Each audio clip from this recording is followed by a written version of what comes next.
Ito mga kaparm, atat hanggang listing ting mga kaparm. So yan mga kaparm. Gawat ay lang listing ting mga kaparm ating bibenta sa merkado mga kaparm. Ito mga kaparm no. Yan.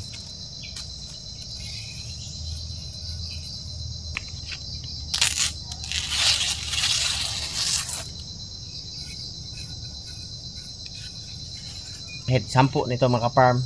Yung ganang kalaki mga kaparm, 10 ating magawa. Sumaya na pambili ng isda o tuyo mga kaparm. May pangulam na tayo.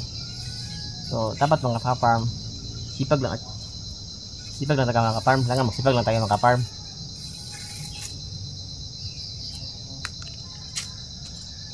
Maraming niyog sa amin mga kaparm kaya maraming magagawa itong niyog, yung palwa niya mga kaparm.